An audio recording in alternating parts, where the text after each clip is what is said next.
Yeah, okay. Hey, I'm Evgeny, co-founder of Fluence, together with Tom and Dmitry. And I'll just quickly go through what we do at Fluence, what are our latest updates, and what are the most important things. So basically, that's our thesis. So like we are building decentralized compute platform, trying to build the alternative to big cloud platforms that basically monopolize the market. And yeah, it's probably not great visible, but it's kind of obvious fact, right? So the cloud, the big cloud space, like the compute, that the backbone of the internet is run by three big corporations. I think they roughly have 70% of the market, then there is a like fast-growing AI space like LLMs and machine learning, which is, if you look at this, like modern models, they like 90% run on NVIDIA. So this a little bit not real chart, but we all know that like most of AI right now runs on NVIDIA. And there are AMD is doing some, like is moving forward, but still the state is that's total monopoly by NVIDIA in terms of hardware. This was a little also like covered by Tom and Sylvan in their talks. So basically, what we see and what we believe is that the growing demand to compute and the infrastructure serving this demand would massively be outside of clouds. So we would see more like edge compute use cases. We would see some like distribution of the AI training, inference, backends, and all the Web3 nodes being run almost everywhere, and that's all would be sort of outside of big clouds. So we believe that it's actually like a big opportunity for compute infra projects to bet on. We also would see like new chips and wide variety of AI hardware to serve all the growing demand. And for you just to better understand what's like one of the big problems with the cloud is that the cloud is very expensive actually. And basically if you look at real hardware costs and like a capital costs and maintenance costs, it's a small part of the final price that they give to customer, because they includes like quite a lot of like, first of all, they buy the hardware. So they have to, they produce custom hardware, they invest in R&D, then they buy the hardware, then they have a huge teams that operate and develop their ecosystems. They pay taxes in, they optimize it, but they still pay quite high taxes in US and European countries.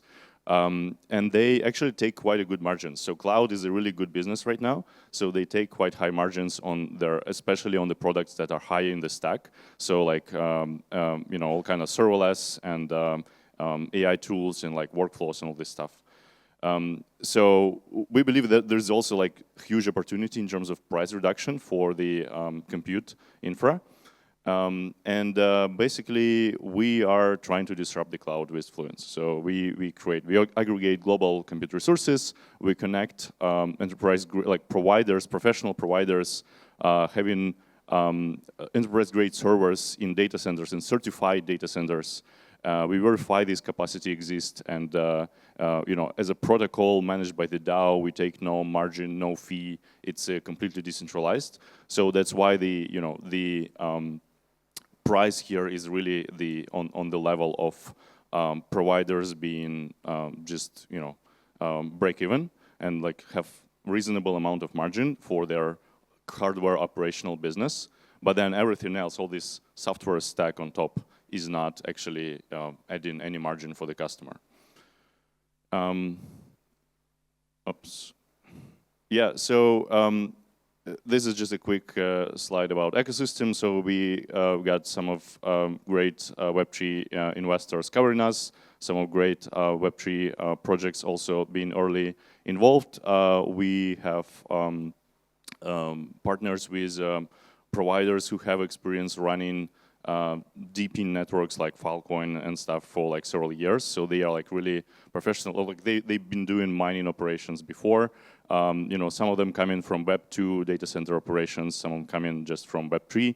So they got experience. They know how to manage hardware. They are a professional because we are trying to make the cloud that people can rely on. Reliability and SLA points is, as Silvan also mentioned, super important for customers. Like if we really want this to be adopted by Web 2 people, by like really SMBs and enterprises who right now rely on the cloud, we want this to be like, we want to provide availability, we want to provide SLAs. For this, like we have to, be in the right well-connected certified data centers. We need to have professionals operating the servers and so on and so forth. So that's why we partner with the best people in ecosystem. These are some current metrics. So we've got some community members. We did developer reward when we issued the token earlier this year. Roughly like almost 10,000 of people claimed this reward to try the platform, and we have quite a lot of compute capacity committed to a network. It's not all yet connected to a network because we wanted to grow it slowly and with new customers coming in and new revenue coming in. But actually, like there is a huge reserve of capacity that we can connect quickly to network as soon as we grow. So one of the important thing of Fluence is that because it kind of aggregates capacity from multiple providers, they are professionals, but still we are in Web3, we want a little bit trustlessness involved. We basically, what we do is the protocol verifies the capacity that they connect. Basically, we can measure the performance of the servers, and we can be sure that they are connected in the network. And whenever a customer load needs to be deployed, this server will be available, and we will be able to use it. So that allows us to, better sort of predict that we can actually like serve the customer and know that this hardware would not go down in a second, or like it's not, or it's registered on a protocol but doesn't exist in reality. So we solve this by having this proof of capacity. Then staking is part of the protocol as well. So basically, every physical server that is connected to network needs to be activated by token stake. So we have it stake pegged to dollar value. So sort of like we have this compute units, which is CPU cores, basically.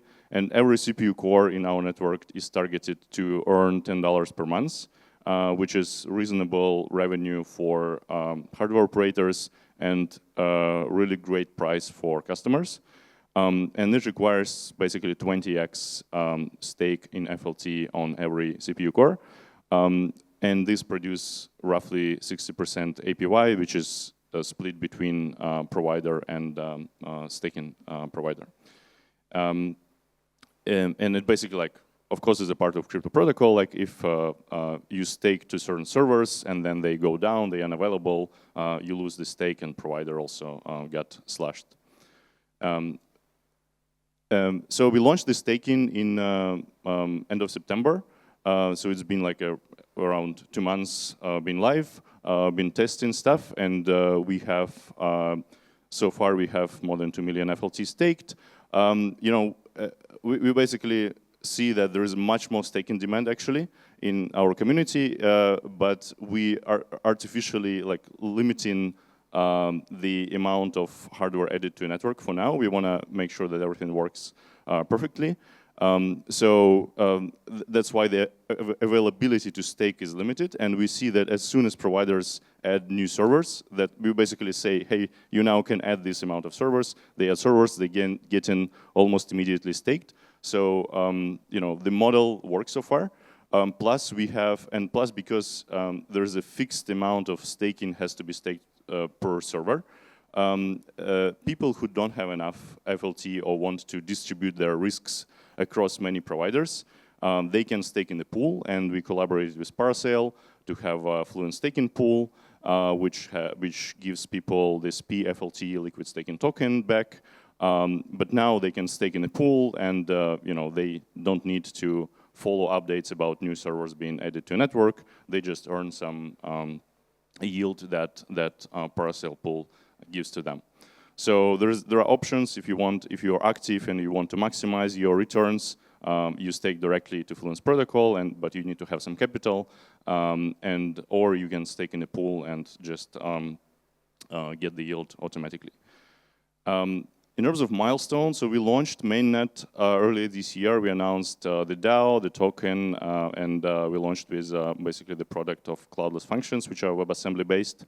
Then end of September, we launched staking and liquid staking and started really growing the network.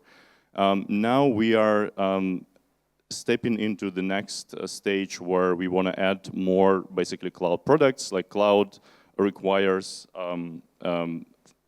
something basic besides actually serverless and functions. Requires something like Amazon EC2. So basically virtualized compute space, very universal. So that's why we are. It's kind of announcement of announcement.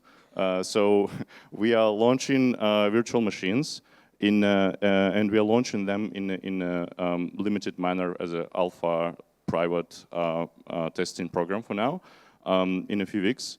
So basically, virtual machines allow you to rent whatever capacity exists on the network. There are standard machines, multiple locations, multiple providers sold from a single console.